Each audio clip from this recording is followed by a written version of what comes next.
Imagine, just for a moment, drifting through the endless void of space. The silence surrounds you, wrapping around you like a cold, empty blanket. But what if that silence wasn't truly empty? What if hidden within was something ancient? Something waiting? Tonight on Midnight Delight, I'll be sharing horrifying cosmic tales that I hope doesn't make you terrified to look up into the starry sky at night. So if you're ready, let's begin. My name is Alex Graham, and I'm an astronomer. I spent my whole life searching the stars, hoping to uncover something incredible. But nothing, not even the depths of space itself, could prepare me for the black star. I'm writing this down because by the time anyone reads it, it might be too late. It all started with a routine observation. Our team at the observatory had noticed an anomaly, something out there that shouldn't exist. A star, or what looked like a star, but it was pitch black. Blacker than the emptiness around it, if that makes any sense. It looked like a void, just a hole in the universe itself, like someone had punched through the fabric of space. We didn't know what to call it at first. Stars are supposed to emit light. That's like their whole thing. But this one, it absorbed it. No reflection, no shine, just a dead, gaping darkness. Our lead, Dr. Henley, was thrilled. He thought we discovered a new type of celestial object. But for some reason, every time I looked at it, I felt a chill settle over me, like the air had dropped 10 degrees. That night we decided to focus all our telescopes on it to study it in detail. Henley and the others huddled around the monitors running simulations, taking snapshots. I just sat there staring into the screen, unable to shake that feeling. The feeling that something was staring back. Around midnight the monitors started glitching. The thing on the screen started to pulse. It looked like it was moving. I blinked, thinking I had imagined it, but no. The whole screen was flickering, as if the darkness of the black star was spreading, reaching out. Then everything went dead. The screens, the computers, the lights, pitch black. Someone cursed. Henley barked at us to reset the power, but before anyone could move, the monitors blinked back on. But the black star, it had changed. It was bigger, and there in the center was a faint outline of something, like a doorway. Henley was grinning from ear to ear. "A portal!" he whispered, barely able to contain himself. "It's a doorway to another universe. We're looking at something beyond comprehension, gentlemen." We all felt the gravity of it, the realization that we'd stumbled into something truly beyond our understanding. But there was something else, too. A creeping, gnawing fear that none of us could shake. I don't know why, but I felt compelled to get closer. I leaned forward, my face inches from the screen. And that's when I saw movement on the other side of the doorway. Something was there, lurking just beyond the threshold. I pulled back, my heart pounding. Dr. Henley? I think there's something in there." He waved me off. "Oh, nonsense, Alex. That's just your imagination." But I knew I wasn't just imagining it. There was something there, and it was aware of us. The next few days were chaos. Word had spread, and soon scientists from all over the world were tuning in, analyzing the data, arguing over what it meant. The consensus was that we'd found a gateway, a bridge between our universe and something else. But no one knew what lay beyond. Henley wanted to go further, to send a probe, but there was no way to get one up there fast enough. He suggested something insane, broadcasting a message. I argued against it. Something about the whole thing felt wrong, like we were meddling with something we couldn't control. But Henley wouldn't listen. He set up a signal, a simple message, a hello in basic binary code. And then he hit send. The signal disappeared into the black star, and we waited. Hours passed, then days, nothing. Henley was getting impatient. irritated that his breakthrough hadn't delivered results. I was secretly relieved. The less we knew about whatever was on the other side, the better. Then, a week later, we got a response. It was faint, barely detectable, but unmistakably a signal. A pattern in the noise, like someone or something was tapping on the other side of the universe, answering our call. Henley was ecstatic, but the rest of us were terrified. We decoded the signal, expecting something simple, something we could make sense of. Instead, it was images, flashing across our monitors, faster than we could process. Horrible, twisted images of things that shouldn't exist. Landscapes of worlds with twisted skies and crimson seas. Creatures with limbs bent in ways that defied logic.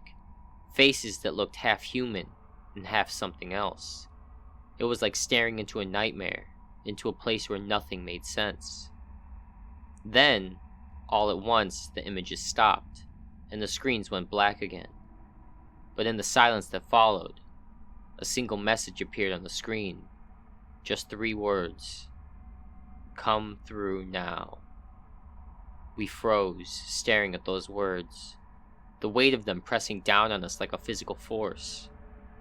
Henley was the first to speak. He wanted to do it, to send someone through to see what lay on the other side. I tried to talk him out of it, begged him to reconsider, but he was adamant. He thought he'd found his life's work, a discovery that would make him immortal. Against my better judgment, I went with him. The government scrambled together some funding, and within a month, we had a small shuttle outfitted for a journey we didn't even know was possible. The plan was to approach the Black Star, see if it really was a portal, and if it was, well, Henley was going through. The day of the launch was surreal. I sat in that cramped little shuttle beside Henley, my stomach a twisted knot of fear. He was grinning like a kid on Christmas morning, practically vibrating with excitement. I kept looking out the window, the Black Star growing larger as we approached. I thought it looked dark from Earth, but up close, it was something else entirely. It was like looking into the eye of a predator, a bottomless pit of hunger and malice. As we neared the Black Star, the shuttle's systems started to fail. Alarms blared, lights flickered, but Henley was unfazed. "We are almost there," he shouted over the noise. The darkness swallowed us. The shuttle shuddered, creaked, and then silence. The lights came back on, but the view outside the window was different. We were somewhere else. The sky was a sickly shade of green, with stars that didn't look like stars at all. They pulsed, writhed like living things. The ground below us was a wasteland, a vast, empty expanse littered with strange, twisted shapes. It looked like the bones of massive creatures strewn across the landscape, their skeletons warped and broken. Henley was ecstatic. He unbuckled himself, practically throwing himself at the window. "We did it! We're in another universe!" But then we saw them. They came from the horizon, shadows moving across the land. At first, I thought they were people, but as they got closer, I realized how wrong I was. They were tall, like impossibly tall, their limbs long and thin, bending in unnatural ways. Their faces were blank, featureless, except for their eyes. Black, soulless eyes that seemed to see right through me. Henley was shouting, reaching for the airlock, but I grabbed him, pulling him back. "No! We have to leave." But it was too late. The things had seen us. They moved with a horrible jerking motion, like they were struggling to stay upright, as if gravity itself was fighting against them. They had reached the shuttle, their faces pressed up against the glass, those awful eyes staring in. Henley was screaming, pounding on the controls, trying to get us out of there. But the creatures just watched, their mouths opening in silent screams, revealing rows upon rows of teeth. And then, Just as suddenly it had started, the shuttle jerked back. The blackness swallowed us again, and the next thing I knew we were back in our own universe, drifting in silence. Henley didn't speak after that. He just sat there, staring at the floor, his eyes wide and empty. When we got back, he disappeared, and no one's seen him since. But sometimes at night, I look up at the stars, and I swear I see it again. The black star pulsing, waiting. I know it's still out there, and I know it's watching, and it wants us back. My name is Captain Leo Marshall. I'm writing this as a warning, though I don't know if anyone will be around to read it. My crew and I were sent on a deep space exploration mission aboard the Nova Dawn, tasked with investigating the edges of the Andromeda Nebula. It was supposed to be routine, a 5-year stretch to gather data and take samples. We'd done it 100 times before, but this time was different. The Andromeda Nebula was beautiful from a distance, a swirl of blues and purples with bright stars scattered like diamonds. But the closer we got, the darker it seemed to become. I could feel it in my gut. The others laughed it off, said I was being paranoid. But a captain's instinct is rarely wrong. Things were fine for the first week. We were on schedule, running scans and collecting data. But then around day 10, we started picking up something strange on the comms. A faint, barely audible whisper, just above the usual static hum. It wasn't until day 12 that the whispers became clear enough for us to make them out. At first, it sounded like random garbled words, but as we adjusted the frequencies, we realized it wasn't random at all. It was a language, something intelligent. The words weren't ours, but somehow we could understand them. They seemed to cut right through our minds. Help coming. That's what we heard, over and over again. Just those 2 words, help coming. We were stunned. I ordered the team to scan for any nearby life forms, thinking maybe we'd stumbled upon a distress call from a ship, but there was nothing. No ships, no satellites, nothing around us for light years. Just that whisper, repeating like a broken record. Help coming. My crew was spooked, and I didn't blame them. That kind of thing doesn't just happen. Dr. Casper, our linguist, suggested it was some kind of an alien signal, maybe a remnant of an old transmission caught in a loop. But I wasn't convinced. The words sounded too urgent, almost like they were spoken directly to us. That night, as I tried to sleep, I heard it again, clear as day, as if someone were standing right next to me. Help coming. I bolted upright, sweat pouring down my face. I wasn't the only one. Every crew member had heard it, even those who'd shut off their comms. It was like the whispers had found a way into our heads. The next day, I called a meeting. We needed to figure out what was going on. Casper was convinced that the signal was some kind of a warning, a message meant to be intercepted by anyone approaching the nebula. She said it might be the work of an ancient civilization, something long gone but powerful enough to leave a message behind. The others weren't buying it. They wanted to turn back, to abandon the mission and return to base. And honestly, I was tempted. But the scientist in me, the explorer, wanted to know more. I made the call to push forward, to get closer to the source of the whispers. That was the worst decision of my life. As we approached, the whispers changed. They weren't just saying, help coming anymore. They started using our names. Our names, one by one, like it knew us, like it had been waiting for us. Leo, help. Casper, help. Every time I heard it, my chest tightened. There was something about that voice, something cold and empty, like it was trying to claw its way inside me. I could see the fear in my crew's eyes, but there was no turning back now. We were too close. By day 15, everything changed. The whispers became screams, not loud ones, just faint, agonizing cries that we couldn't ignore. And as they grew louder, the ship started to malfunction. Systems blinked on and off, lights flickered, and the temperature dropped, making the metal walls feel like ice. It was as if something was leeching the life out of the Nova Dawn itself. I sent Jenkins, our engineer, to run diagnostics, but he never came back. I found him in the engine room, standing still, staring at the wall. I shook him, yelled his name, but he didn't respond. His lips were moving, mumbling something. When I leaned in close, I felt my blood run cold. Help coming. Help coming. It was in his voice now. He'd become a part of the whisper. I tried to drag him back, but he wouldn't budge. His eyes locked in a trance. I had to leave him there, just standing in that cold, dark room, whispering into nothing. One by one, my crew started to fade.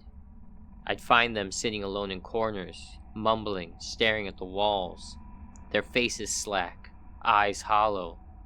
It was like they'd lost themselves, like the whispers had taken them. By day 17, there was only 3 of us left. Me, Casper, and Dr. Lou, the ship's physician. We were locked in the control room, the lights dim, the screens flickering. Casper was frantically scanning the readings, trying to figure out what was happening, but the data didn't make any sense. According to her, the ship was falling apart, breaking down on a molecular level. "It's the nebula," she said, her voice shaking. "It's unraveling us. Our reality. Whatever's in there, it's not just a voice, it's a force." I didn't know what to say. All I knew is that we had to get out, fast. I tried to turn the ship around, to fire up the engines, but the controls were dead. We were stranded, drifting closer and closer to the nebula, to whatever was in there, waiting for us. The whispers grew louder, echoing through the walls, floors, like they were coming from the very heart of the ship. And then, they stopped. Just like that. Silence. Pure, deafening silence. I thought it was over. For one brief, horrible moment, I thought we were safe. But then the walls started to bleed. I don't know how else to describe it. The metal itself seemed to soften, to drip, turning into some kind of a dark, viscous liquid. It oozed down the walls, pooling on the floor, and from that liquid, faces began to form. Human faces. My crew's faces. Jenkins, Lieutenant Marlowe, even Dr. Casper. Her eyes wide and empty, her mouth twisted into a silent scream. The whispers came back, but they were different now. They were my crew's voices, twisted and wrong, echoing around us, filling the room until I thought I'd go mad. "Help us, Leo. Help us." Casper was screaming, clutching her head, but I couldn't move. I was frozen, staring at the faces in the walls, as the way they seemed to melt and reform, like they were trapped in some endless loop of agony. And then I saw something else. Something lurking just beyond the faces. A shadow, vast and sprawling, with eyes that glowed like dying stars. It watched us, silent and waiting.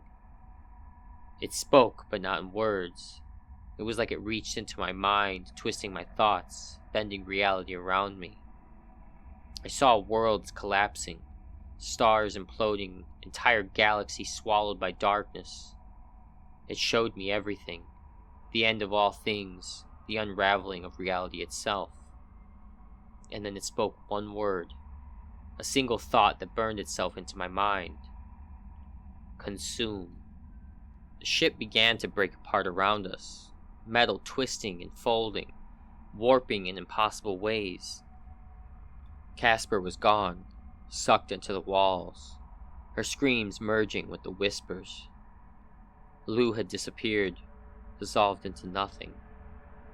I was alone, surrounded by the faces of my crew, their empty eyes, their mouths open in a silent plea. I don't know how I made it back. 1 minute I was in that nightmare, and the next I was floating in a lifeboat, adrift in the void, the wreckage of the Nova Dawn scattered around me. But the whispers, they're still here. Even now I can hear them, faint but insistent, like they're still clawing at the edges of my mind. Help coming. I know what it means now. It wasn't a warning. It was a promise. The thing in the nebula is coming, and when it gets here, our reality will unravel just like the Nova Dawn, consumed by something far beyond our understanding. I don't know how much time we have left. Maybe days, maybe hours. But when you look up at the stars, if you hear those whispers, run. Don't look back. Because once you hear them, it's already too late. My name is Commander Ethan Ward. I was the mission lead on Apollo Titan, a deep space exploration vessel sent to chart and explore planets on the edge of our galaxy. We'd been on the mission for nearly a year, and everything had gone smoothly, until we found planet E-17. Planet E-17 was isolated, orbiting a dying sun, with a landscape that looked like nothing I'd ever seen before. It was dark, almost purplish, covered in dense fog that hovered just above the ground. Sensors showed no life, no movement, just eerie silence. The team was on edge, but I assured them it was just another routine exploration. I was the first to step on the surface. As my boots touched the soft, mossy ground, I felt a strange vibration run through me, like the planet itself was humming. I brushed it off as nerves. We collected samples, ran our scans, and spent less than 2 hours on E-17 before packing up and heading back to the ship. As soon as we left the surface, I felt wrong. There's no other way to describe it. It was like something was inside me, shifting around like an itch I couldn't scratch. I figured it was just exhaustion and pushed through it, hoping it would pass. But it didn't. A few days later, the symptoms began. It started as a dull ache in my chest, like a deep bruise spreading through my ribs. I tried to ignore it, but the pain grew sharper, stabbing, like tiny needles poking from the inside. I told Dr. Reyes, our medical officer, but the scans showed nothing. "You're just stressed, Ethan," she said. "It'll pass." But it didn't. Over the next week, I started having strange dreams. Dreams where I was floating, drifting in darkness, with voices whispering things I couldn't understand. Faces would appear in the shadows, reaching for me, their hands cold and clammy. I'd wake up drenched in sweat, but I couldn't shake the feeling that something was watching me. And then the voices started coming when I was awake. At first they were faint, whispers in the corner of my mind, things I couldn't quite catch, but they got louder, more insistent. They called my name over and over like a chant. Ethan, Ethan. I told myself it was stress. That's what everyone was saying. But I knew, deep down, it was something else. Something was inside me, something that didn't belong, and it was getting stronger. One night I stumbled to the bathroom, hoping a splash of cold water would help clear my mind. As I leaned over the sink, I caught a glimpse of my reflection. My face was pale, my eyes were bloodshot, and then something moved under my skin, just below my collarbone. A slight ripple, like something was crawling, shifting. I staggered back, gripping the counter, watching as the ripple moved up my neck, stretching my skin, twisting it. My hand shook as I reached up, pressing against the bulge, feeling it squirm beneath my fingers. My stomach lurched, and I barely made it to the sink before I threw up, bile burning my throat. When I looked back at the mirror, the bulge was gone. I ran to Dr. Reyes, babbling, desperate for her to believe me. She ran more scans, and still there was nothing. No sign of any foreign body, no infection, nothing. She looked at me with pity, but I could see the doubt in her eyes. I know what I saw, Reyes, I insisted. Something is inside me. It's moving around. It's alive. She didn't believe me. Nobody did. But I could feel it, growing stronger, pulsing under my skin, like it was feeding off of me. Every night I'd lie awake, feeling it crawling through my veins, twisting and shifting, and the whispers would come louder, clearer. Then one night, I couldn't take it anymore. I grabbed a scalpel from the med bay, took it back to the quarters, and stared into the mirror. My hands shaking. I was going to cut it out, whatever it was, even if it killed me. I pressed the blade to my skin, gritting my teeth against the pain, slicing into my shoulder, watching the blood spill down my chest. But as I cut, the whispers grew louder, filling my head, chanting, screaming, "Don't! Stop! Stop!" My vision blurred, and I stumbled, feeling a pressure build in my skull, like my head was about to split open. I dropped the scalpel, clutching my head, feeling the world twist around me. And then, reality began to bend. The walls of my quarters stretched, the floor rippling like water. I could see myself in the mirror, but it wasn't me. It was a twisted version of myself. My face stretched, my eyes hollow and dark. The other me smiled, a cold, empty grin that sent a chill down my spine. "Don't fight it, Ethan," it said, its voice echoing in my head. "We're here to stay." I stumbled back, pressing myself against the wall, but the room kept shifting, twisting around me, folding in on itself. It was like reality was breaking, like the walls of existence were coming undone. I felt the thing inside me shift, spreading, reaching out, like it was pulling the world apart. I ran, staggering down the hall, screaming for help, but no one answered. The ship was empty, silent, like everyone had vanished. The walls were covered in strange symbols, things I'd never seen before, swirling patterns that seemed to move on their own. And the whispers, they were everywhere, filling the air, crawling under my skin. I stumbled into the control room, hoping to find someone, anyone, but it was empty too. The monitors were flickering, showing twisted images of my crew, their faces warped, mouths open in silent screams. I could hear their voices, faint and desperate, begging for help. "Ethan, save us." I collapsed to the floor, clutching my head, trying to block out the voices, the images, the twisted reality closing in around me. But it was no use. The thing inside me was feeding, tearing through the fabric of space and time, pulling everything into itself. And then, suddenly, everything stopped. I opened my eyes, gasping, finding myself back in my quarters. The walls were normal, the ship quiet. For a moment, I thought it was over, that maybe I'd just lost my mind. But then I looked down. My arm. It wasn't mine. The skin was gray, translucent, with veins that glowed a sickly green. I could see something moving beneath the surface, tiny tendrils branching out, spreading through my veins, twisting around my bones. I tried to scream, but no sound came out. My body wasn't mine anymore. I could feel the parasite moving, taking control, bending my limbs, twisting my thoughts, until I couldn't tell where I ended and it began.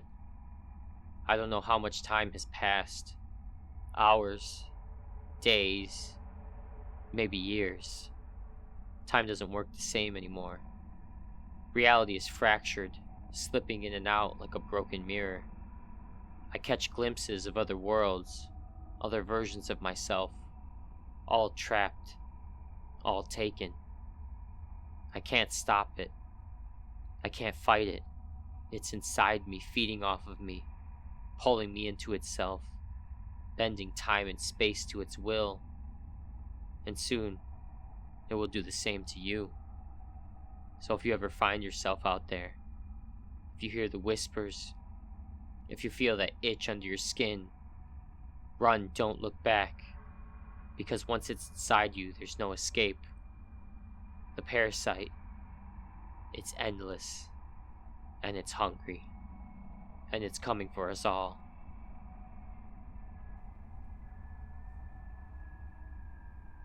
And there you have it, dear listeners. A tale that reminds us how small we really are in the face of the vast, unknown cosmos. Who knows what waits out there in the darkness, just beyond our reach? As always, if you enjoyed tonight's story and want to hear more tales that send shivers down your spine, make sure to hit that subscribe button and tap the bell icon so you never miss a new upload. And if you're brave enough, leave a comment below with your thoughts of your own experiences with the unexplained. Until next time, keep your lights low and your curiosity high. And remember, sometimes it's better to leave the unknown alone.